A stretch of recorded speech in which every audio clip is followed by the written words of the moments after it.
objetivo de nuestras transmisiones y el mensaje que mandamos en Face, en las redes y sobre todo mensajes franciscanos, es para que todos nosotros vivamos este nivel, diríamos, espiritual de la santidad, de la divinidad, de que nosotros como hombres tenemos un cuerpo cierto, material, biológico, somático, decimos, y semejante a los otros seres incluso, con un ciclo vital diríamos, de nacimiento, desarrollo y muerte.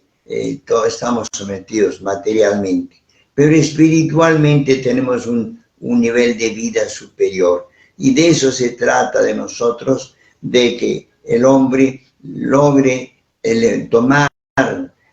vivir y sobre todo aplicar la doctrina de Cristo, de Dios, a nuestra vida y así sublimarla para que cuando muramos también pasemos a gozar de Dios. Ese es el objetivo, hermanos, de estas transmisiones, y por eso también nos interesa mostrarles que así como usted, como yo, como todos tenemos una vida y luego tendremos una muerte, hemos de tratar de que esta vida sea buena y sea una muerte que nos sirva para entrar a la gloria del cielo.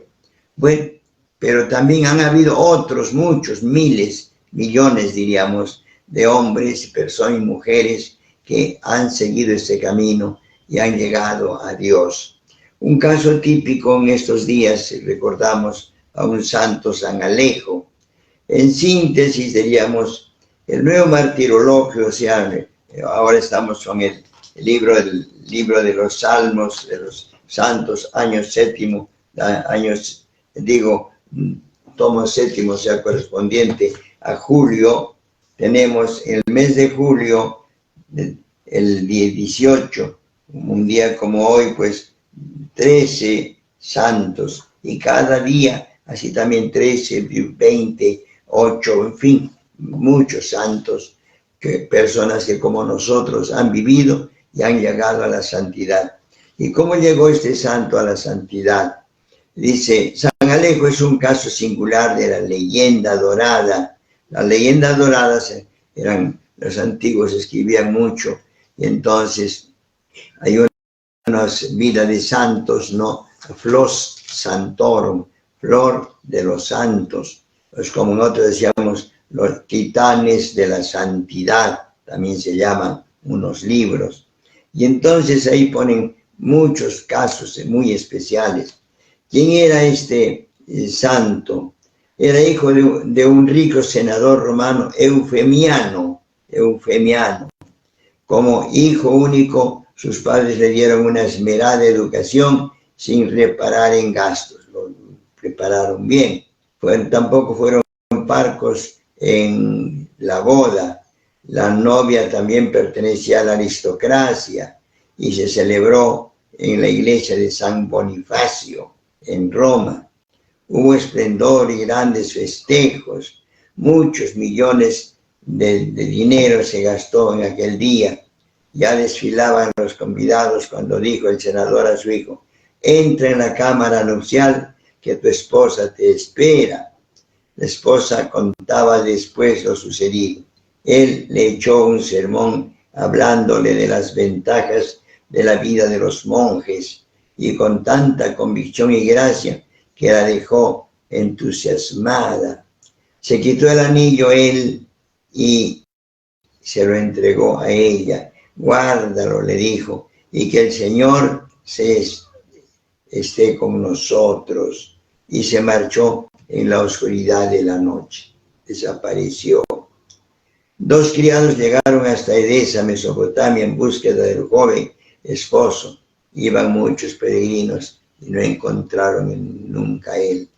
Nada habían conseguido los criados, nadie.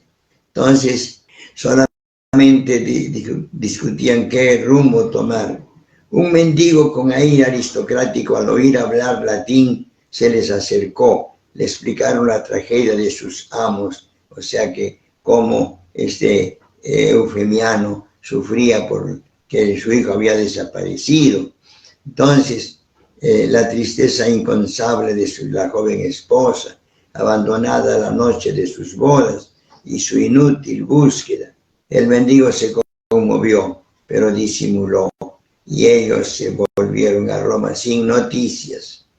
El mendigo, al cobrar fama de santidad en Edesa, tomó una nave hacia Tarso en el Asia, para visitar el templo dedicado a San Pablo, pero una tempestad desvió la nave que arribó hasta Italia. Llegó a Roma, donde creía que ya nadie le conocería. Pedía limosna en San Juan de Letrán. Un senador muy anciano le dio una moneda de oro. Otro mendigo le explicó que se llamaba Eufemiano y le contó su tragedia. Nuestro mendigo se ofreció al senador Eufemiano, que era su padre en realidad, y le decía: recíbeme como criado en tu casa, para que el Señor bendiga tu vejez y se compadezca de tu hijo perdido, haciendo alusión a que le contaron de que se había perdido su hijo. El senador lo aceptó, le asignaron un cuartucho debajo de la escalera. El ama de casa y la nuera sentían miedo ante aquel hombre misterioso. El mendigo pasaba día y noche rezando, ayunando y haciendo penitencia. Vivía feliz solo con Dios. Así vivió 17 años. Un día corrió en Roma la fama de su santidad. Las gentes acudieron al verlo. El criado que lo cuidaba certificaba su santidad. El senador corrió hacia el sótano del mendigo. Acababa de morir. Y en su mano había un pergamino. Señor y Padre mío. Y contaba su historia, su hambre, su sed, sus peregrinaciones, desde que un día en medio del banquete nupcial oyó la voz de Dios que le decía: el que deje a sus padres, a su mujer, por amor a mí, recibirá el céntuplo y después la vida eterna. Y afirmaba Alejo, y firmaba Alejo. La madre y la esposa se arrojaron sobre el cuerpo inerte de Alejo, que era precisamente el hijo de Eufemiano y el esposo de esta joven esposa. Mandó recoger los sagrados despojos y llevarlos solemnemente a la iglesia de San Bonifacio. La memoria de este santo, nos dice el santoral también, vivió hasta su muerte. A partir del siglo X tiene una gran difusión esta leyenda en Roma. Una leyenda, una historia de casos muy interesantes. Así hay otros santos que también han mostrado una vida extraordinaria. Un poco así como San Francisco de Asís, otros santos que abandonaron, San Jerónimo también, que estando viviendo en Roma con gran fama, incluso de escritor y de autoridad, desapareció y se fue a Tierra Santa, a Jerusalén, y ahí lo encuentran y le dice: Jerónimo, ¿por qué estás acá? Y dice: yo he venido aquí para escaparme del infierno, no quiero ir al infierno porque ahora la sociedad está hecha un infierno. Y efectivamente, este santo, así muchas personas escapaban de la sociedad corrupta que había y se iban a los monjes, a los cerros, a los bosques, y vivían así, viviendo la religión. Fue un periodo, el monaquismo después, y de ahí viene después el periodo de los conventos, de los monjes que después se organizaron, y de ahí vienen también un poco parecido los monjes, los religiosos franciscanos, dominicos, mercedarios, pero ya como teniendo como antecedente este tipo de vida de los antiguos monjes que se escapaban de la sociedad corrupta que había y fundaban o vivían aislados. Hermanos, es una forma también como Dios se ha manifestado a través de los tiempos.